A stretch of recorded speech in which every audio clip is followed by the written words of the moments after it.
রবিবার পাণ্ডবেশ্বরের কুমারডিহি গ্রামে খেলতে গিয়ে নিখোঁজ হয় দুই বোন। আজ ওই এলাকার এক ময়দান থেকে উদ্ধার হয় যুবকের দেহ উদ্ধার ঘিরেই বাড়ছে ক্রমশ রহস্য।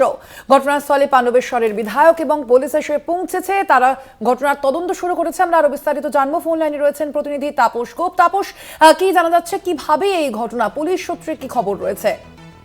হ্যাঁ সোনালী, তুমি যেমনটি বলছিলে, গতকাল পাণ্ডবেশ্বরের কুমারডি গ্রামে যে ময়দানে ফুটবল ময়দান ছিল সেইখানে রহস্যজনকভাবে দুই যমজ বোন নিখোঁজ হয় এবং সেখানেই আজ সকালে ওই ময়দানের পাশে থেকে এক যুবকের মৃতদেহ উদ্ধার হয়।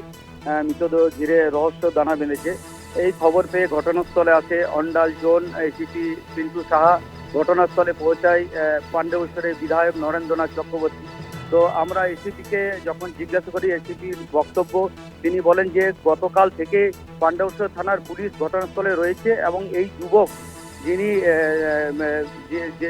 যে যুবকের মৃতদেহ উদ্ধার হয়েছে তার মৃতদেহ উদ্ধার করে ময়নাতদন্তের জন্য আপাতত এখনো পাঠানো হয়েছে। কিন্তু কি কারণে এই ঘটনা, কিভাবে এই ঘটনা ঘটেছে সেই তদন্ত শুরু করেছে পাণ্ডবেশ্বর থানার পুলিশ। স্বর্ণালী, ধন্যবাদ তোমায়। আমরা কথা বলছিলাম, ফোন লাইনে ছিলেন প্রতিনিধি তাপস গোপ।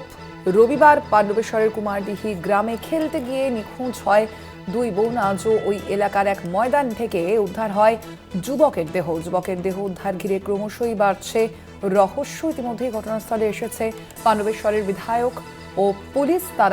পুলিশ এই ঘটনার তদন্ত শুরু করেছে।